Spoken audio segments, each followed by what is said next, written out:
or the objective of this course is to become a Vaishnava. How to deal with a Vaishnava, how to become a Vaishnava, how to become a better Vaishnava ourselves. So that's how we have designed the course for this time. And to give the basic understanding of this course, when Chaitanya Mahaprabhu met Sanatana Goswami, Mahaprabhu instructed Sanatana Goswami to write a book on Vaishnava etiquette. And Mahaprabhu gave Sanatana Goswami the basic outline, and that has been described in Chaitanya Charitamrita, Madhya Lila, 24th chapter, the verse 324 to 344. Those 21 verses has been typed out, has been printed here, and you all have that, those verses, the translation of those verses.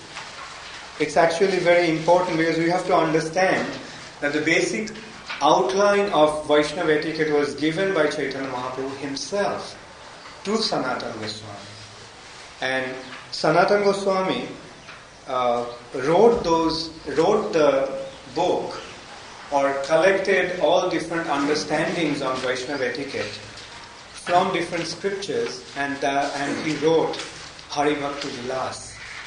So Hari Bhakti Vilas is the basic guideline, but then again, Hari Bhakti Vilas was written with two objectives. One was to give people the basic understanding about Vaishnava behavior, Vaishnava dealings, and the Vaishnava practices, the activities of the Vaishnavas has been described there. But at the same time, Hari Bhakti Vilas was also presented to make the critical caste Brahmins to realize that Mahaprabhu's movement is based on a very, very solid scriptural foundation.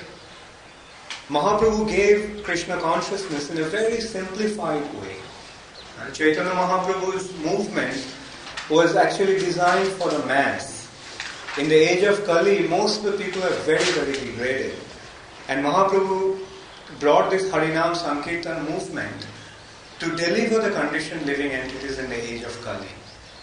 And he presented the highest subject or highest object of the spiritual sky to the most degraded people of this material nature. So there is a big chance or possibility of misunderstanding Mahaprabhu's movement. And a lot of people did misunderstand Sri Chaitanya Mahaprabhu's movement, especially very proud Brahminical scholars. Those who had a very profound, very literal understanding of the scriptures. They can rattle off the shlokas from the scriptures like nobody's business without having the proper understanding. And they used to consider themselves to be the retainer of the Vedic culture. But actually, they were so deluded by their material knowledge of the scriptures. They are actually a perfect example of Maya Aporita Jnana. The people, those who have been bewildered by Maya and lost their wisdom, whose knowledge has been stolen by Maya. Now they started to criticize Chaitanya Mahaprabhu's movement. For example, in the scripture, it says that only the Brahmins can read the Vedas and nobody else can. Only the Brahmins can chant mantras and no one else can. Only the Brahmins can worship the deities, no one else can. Now, but Chaitanya Mahaprabhu made the most degraded people, like the Chandalas, the Javanas, the Mlechas, start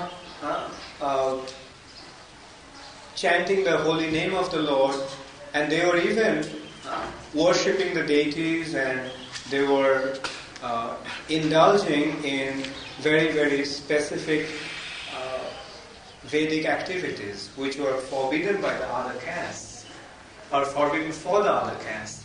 So Chaitanya Mahaprabhu made that accessible to everyone.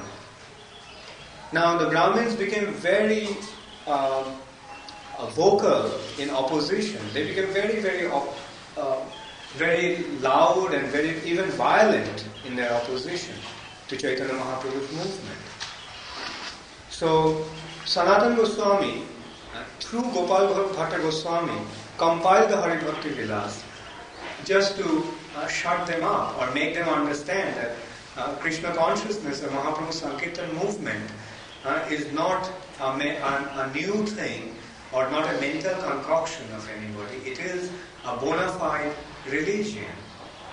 And in order to establish the bona fide of Mahaprabhu's movement, it was presented in a way that the Brahmins will recognize their mistake. And a lot of things that are not directly needed for our devotional practice has been mentioned in Hari Bhakti Vilas. So there was a need to select what is actually needed for the devotees and what is actually mentioned in the Hari Bhakti Vilas just to shut up the Brahmins. So that's why Hari Bhakti Vilas sometimes appears to be a little contradictory and confusing. To give an example, Hari Bhakti Vilas gives a very specific instruction or injunction that certain vegetables shouldn't be eaten, like carrots, like cabbage, and so on and so forth. Now we see that Srila Prabhupada has given Srila Prabhupada allowed us to offer those things to the deity. Like we are offering carrots, we are offering cabbages, and so on and so forth.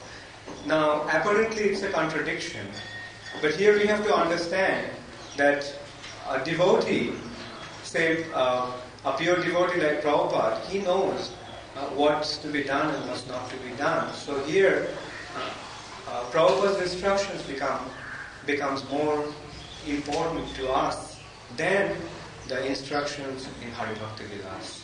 Like, although there may be some apparent contradiction between Srila Prabhupada's instructions and Hari Bhakti Vilas, but for us, the devotees of ISKCON, Srila Prabhupada's instructions are the final consideration. And we can justify that. The apparent contradictions can be justified by the fact that many parts of Hari Bhakti Vilas was just written, or many verses have been included from different Puranas and different other scriptures, just to satisfy the Smarta Brahmanas, and in order to establish Krishna conscious movement as a bona fide Vedic religion.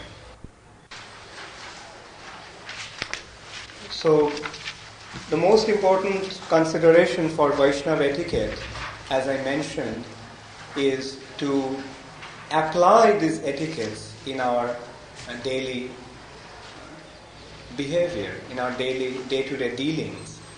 Because our main business is to become Vaishnavas, and in order to become Vaishnavas, we have to behave like a Vaishnava.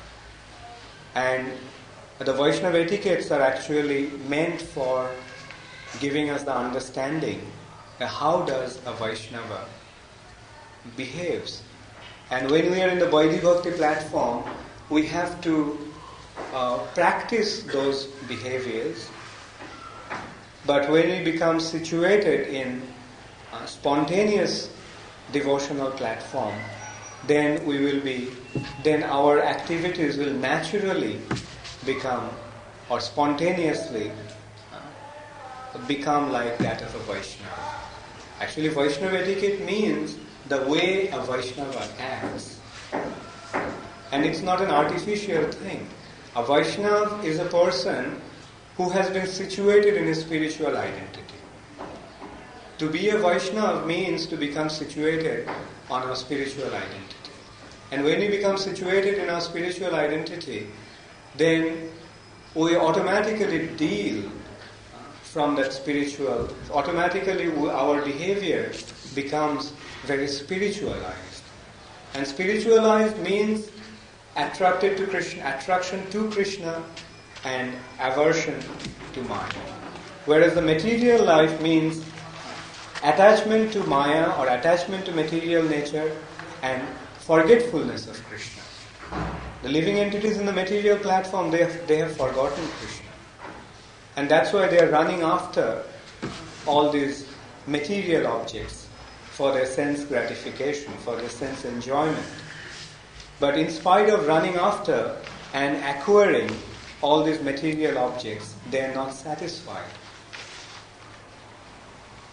So in the material platform, everyone is running after a mirage. Whereas when one becomes situated on a spiritual identity, then he develops his relation. Actually, spiritualization begins with the understanding of Krishna and developing our relationship with Krishna.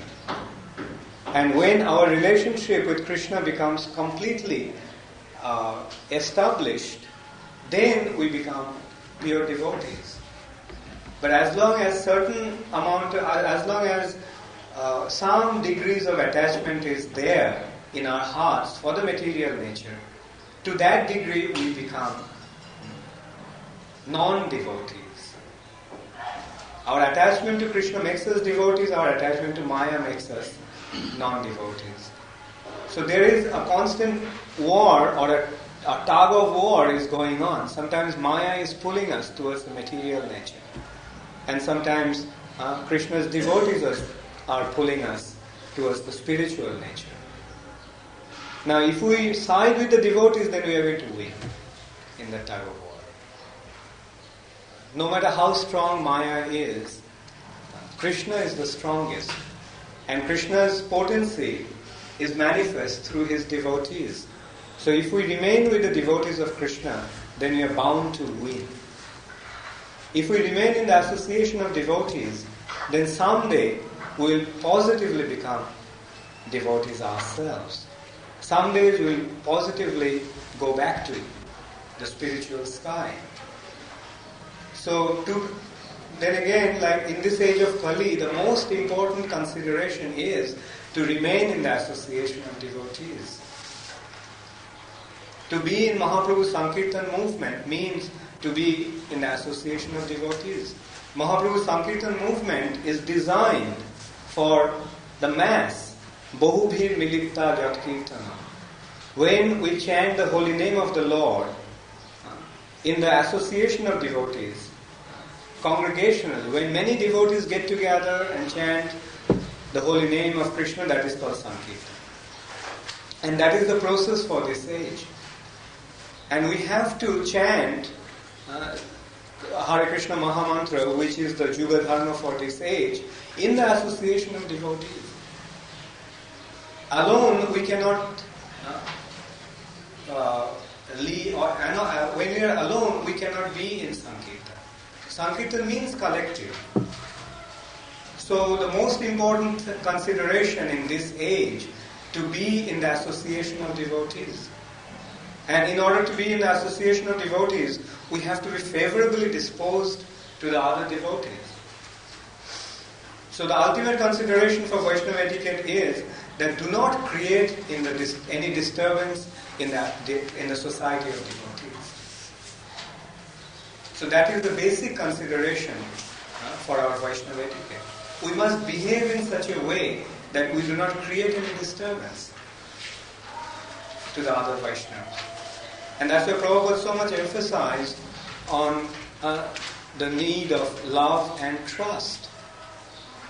Love is the force that brings us together, and hatred separates us. So if we love each other, if we want to remain favorably or harmoniously related to each other, then we have to develop that love for the other devotees. And when we display that love and concern for the other devotees, then the other devotees will naturally trust us. So this love and trust is very important consideration for our Sankirtan movement. Yes, Rishi. Can we ask questions now? Yeah, sure. Sometimes we see that devotees, they want to do some preaching, so they go out and they try to start some center. And the person may try to do it, he has to do it on his own or with his wife. And he has no association with devotees. So, how do you do like that? You just take shelter of reading Prabhupada books and mostly how you get your association? Yeah. So the question is, I'm repeating the questions because they're taping it. So they may not. Your voice may not have been taped. That is the problem we had last year. The devotees, those who are living outside or away from the devotees, although they're in their household life and trying to practice Krishna consciousness, how do they practice their Krishna consciousness? That's the sum and substance of the question. Yeah. Well, it was just that you were saying Sankirtan means the association of devotees. Right. And if you don't have that association, then in fact, do Sankirtan is not so easy then. Yes. Yeah, I understand that. So, yes, it will happen often. Devotees will live outside, and we can't expect that everybody will live in the temple or in the community. As Krishna consciousness spreads, there will be a lot of devotees, those who will be living outside, living even far away from the temple or the community. Now, first of all, they have to be favorably disposed to the movement. That is the first consideration. Like one may be hundreds of miles away, but if he is favorably disposed to Srila Prabhupada's ISKCON, then he is in the movement. Whereas somebody may live in the temple, but if he is not favorably disposed, then we notice that after a while those devotees just go away, drift away. So that's one thing, one consideration. The next consideration is that no matter wherever you are, or wherever one is, he must preach. So Sankirtan movement is a preaching movement. One may be hundreds of miles away from the temple, but he has a surrounding, he has his neighbors and friends, he can preach to them, he can start a center from his house, or in his house, and start preaching from his house, and he may invite people to his house on some programs, evening kirtans and classes and so on and so forth. So, no matter wherever one is, no matter in whatever ashram he is, one must preach the glories of Chaitanya Mahaprabhu. So that is how one becomes linked up to Mahaprabhu's Sankirtan movement. And that is how this movement is going to spread all over the world. Like becoming a householder doesn't mean that now everything is finished. My spiritual life is, I don't have to go to the temple. Now my only concern should be to take care of my household. No, Krishna conscious householders, they are not so much concerned about just maintaining their household. The maintaining their household is their secondary consideration. The primary consideration is how to spread Krishna consciousness. Yes, Vasudev. The question I thought was, this is very important to me, to get the right answer to this. Although I have some idea of what the logical answer is.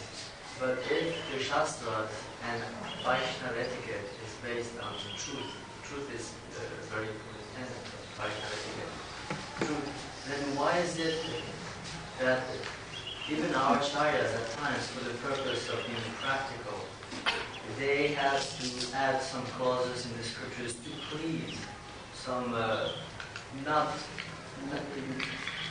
not very ideal people, such as the Smarta Brahmanas, and in this way confuse so many issues. Even in the scriptures there are such statements which are not exactly true, but to please those who are untrue themselves, then what kind of faith is that? We're supposed to have full faith in the Lord and preach the mission without compromising, and this is what Srila Prabhupada is doing. But then it is conflicting. Don't make it too long. Should I deal with the point now? Okay. Anyway, the question is that if Krishna consciousness is based on truth, why the acharyas, previous acharyas, mentioned or added something to please somebody which are not the truth. First of all, they did not mention these things in Hari Bhakti Vilas to please them. The main objective was to defeat them, or to show that we also follow these. Then they are not untrue. Whatever they mentioned in the scriptures, they are not a bunch of concocted lies. They are quotes from the scripture, and if somebody is attached to following those activities, he has the freedom. There is no harm, right? If one is very keen on, sort of observing Chaturmas very strictly, there's a strict description of the description of strict observance of Chaturmas has been given in Hari Bhakti Vilas. So if somebody is willing to do it, he is free to do it. But the understanding is that is not our goal. Our goal is not to observe, our ultimate goal is not to observe Chaturmas. Our ultimate goal is to develop Krishna consciousness, our love for Krishna. And the understanding is that the love for Krishna does not depend upon these material practices like tapa, the austerities, performance of austerities, sacrifices, yoga, etc. And another consideration here is that the scriptures cannot be read. One cannot study the scriptures on his own. The Vedas have very strictly given the injunction that one must study the scriptures under the direction of a bona fide spiritual master.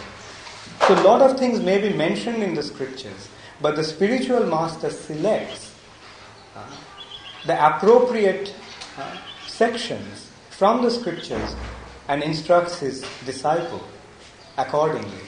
So Hari Bhakti Vilas has given a very, very elaborate understanding, but the spiritual master, Prabhupada, has selected and given us the very basic prescription.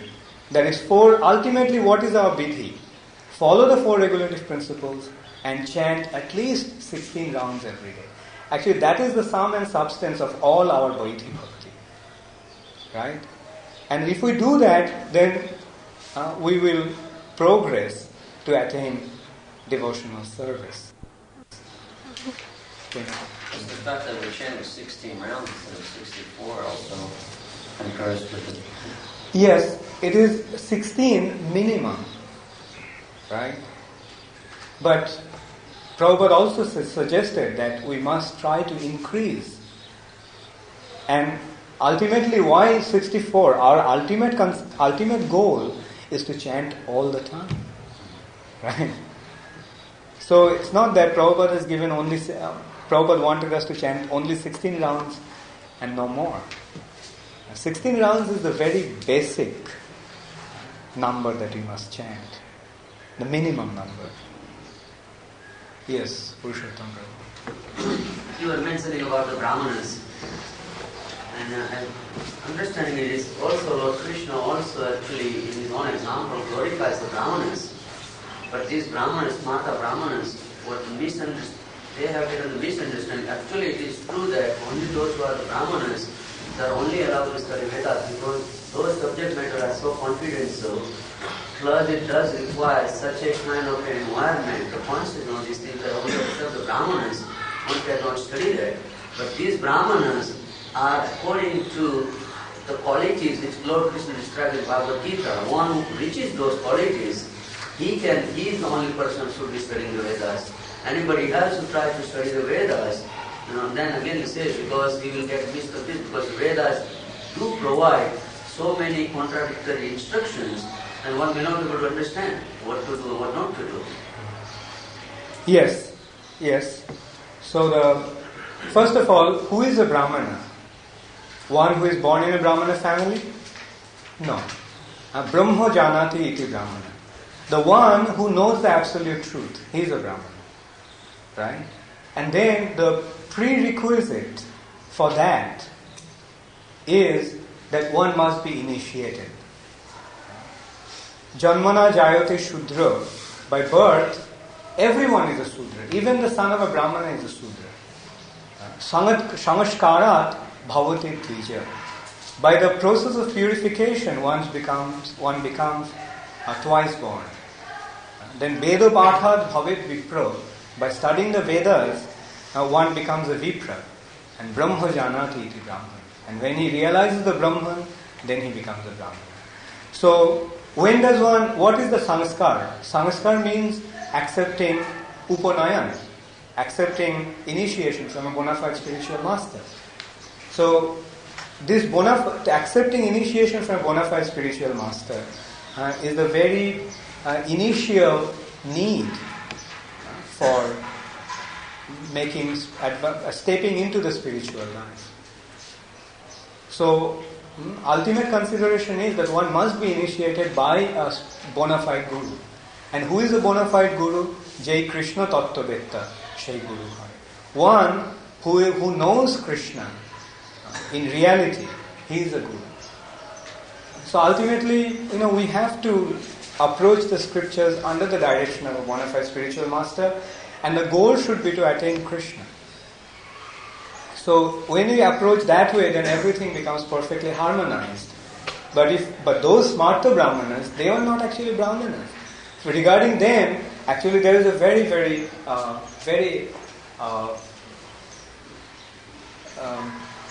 very crude prediction have been made regarding them. And that is Rakkhasha Kolimashritto Jayante Brahma. In the age of Kali, the Rakshasas are born in the families of the Brahmanas. So actually they are not Brahmanas, they are Rakshasas. And these Rakshasas, they were trying to destroy Chaitanya Mahaprabhu's movement. But that's why Sanatana Goswami built a fortress in the Hari Bhakti Vilas to protect Mahaprabhu's movement. So any intelligent person would see that what these Brahmanas are saying are completely baseless. Yes, Narottam? Previously, my question, before this, you were discussing Grihastha, and you made a statement that the primary duty is preaching, and secondary duty is the maintenance. Right. Just maybe a month ago, when I was reading Prabhupada's letters, and there was a letter addressing him, and Prabhupada, the devotee's asking about opening a preaching center. And Prabhupada writes him back and says that the main duty of Grihastha is not preaching. That the main duty of Grihastha is to maintain his family. And he says that it is not that everyone has to become a big preacher in this movement. Our mission is to become Krishna conscious. So it seems contradictory. I just wanted to bring that up. Yeah. So in response to my statement that for the householders to maintain their family is a secondary consideration, the primary consideration is to spread Krishna consciousness. But you mentioned that Prabhupada wrote a letter to someone one devotee, one householder wrote a letter to Prabhupada saying that he wanted to open a preaching center, and Prabhupada replied, your main business is to maintain your family, then your business is to preach, or everybody should not become a preacher, and so on and so forth. Right? So, first of all, we have to consider who did Prabhupada write that letter to, and under what circumstances. What actually happened. Like, knowing Prabhupada, it's pretty obvious to us that Prabhupada would never stop anyone from preaching. Prabhupada himself neglected his household life for the sake of preaching. So when Prabhupada is writing like that to a householder, something must be terribly wrong with that person. Probably that person was just thinking of leaving his wife under the plea of opening a preaching center. Probably he was behaving like a rogue. And Prabhupada felt that, this person is going to be a bad example for our society. If this person goes up in the front and says that he is the representative of ISKCON, ISKCON's reputation will be jeopardized. So there must be some reason behind Prabhupada saying that. Prabhupada will never tell anyone not to preach. Anandamaya, do you have a question? Well, I was just going to make a comment on that. Like this, a lot of Prabhupada's instructions in the letters should be taken under the time and circumstances, and not as an alternate. As a general instruction. Yeah, general instruction, like Prabhupada says. Oh, you have a question still? No, but wouldn't that also be a preaching if somebody remains as a householder and maintains his family, which sets a very good example for others? Just like Prabhupada was encouraging those who are working in an office. He was not saying that you give up the office work and come on and join me and start a business again. He says, no. Wherever you are, if you are in office, maintain your position. Office, engineer, doctor, whatever you have. And this way, if you are associates, they will see that how you are Krishna conscious, that's your preaching. In Krishna consciousness, we don't need an example of a householder maintaining his family. The example that we want to see is that how a householder is advancing in this Krishna consciousness and becoming more and more engaged in his devotional service. If it's a matter of maintaining his household, there are plenty of karmi examples. The karmis are maintaining their family very nicely. They're working like an ass to maintain the family like a dog. So that is not our example. Maintenance is not an example. Even the animals maintain their families. What's the big deal about maintaining the family? Well, that's what I meant when I said maintaining. Yes, one can be situated in his activities. That's fine. But what is the difference between a karmi engineer and a devotee engineer? Because in etiquette, just like right. So the difference is that a devotee engineer, he's going through his work, he's maintaining his family, but his heart is at Krishna's lotus feet. So that is the difference between a grihastha and a grihamedhi. You see, grihastha, although he is situated in a griha, but his consciousness is fixed at the lotus feet of Krishna. But a grihamedhi, his whole attention is centered around his house. He goes to work 100 miles away from home, just to come back to the home and to maintain his home. Right? Although he's going out, but his consciousness is stuck at his home. Whereas a devotee, although he's at home, but his consciousness is at Krishna's lotus feet. Yes, what's your question? The Prabhupada mentioned, he said, standing for gas is 50%. That way, you're not giving 50%. When you get older, now you can give 100%. To renounce the household life. So Prabhupada said to stand on 50%. So your whole life you're already giving 50% of your Krishna conscious Prabhupada. That's the basic. That's the basic. You should be able to give more. Right. You're not going to take that across the now you're giving 50. Yeah, good. Yeah. The ultimate goal should be to give everything to Krishna. But at least we can start from 50%. So that is at least half for ourselves and half for Krishna. And then it will keep on increasing, lesser for ourselves and more for Krishna. And then ultimately everything for Krishna and nothing for ourselves. And then only we become pure devotees. Yes, that's a good point.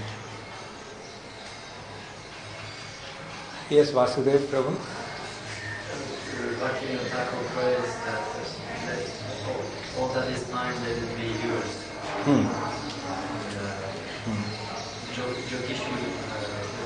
Jokishu more. Manasho deho geho, jo kichu more, orpilu tua pade nanda kishore. It appears that a householder can give more than 50%, but 100% as a householder by preaching to his wife, making her a good devotee, by making his children to devotees, and in this way, showing, like Vaishnav was mentioning, maintaining his family by making it Krishna conscious. Right. Why can't that be regarded as a 100% preaching and devotional service? Yes, it can be. It can be. Like even, it's not that only one has to be a brahmachari or a sannyasi to give 100%. The householders can't. Even the householders can offer 100%. They may stay at home, but they may have given everything to Krishna. So that family maintenance, that is the example you are trying to show. Yes.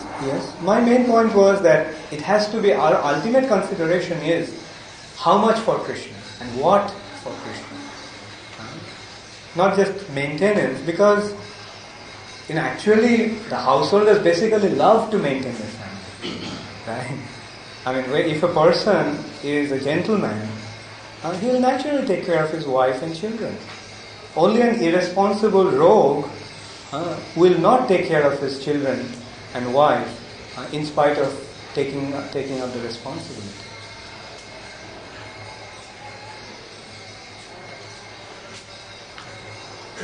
So I'll stop now. Thank you all very much. Hare Krishna. Jai Shri Prabhupada. Jai Shri Gauri Nitai.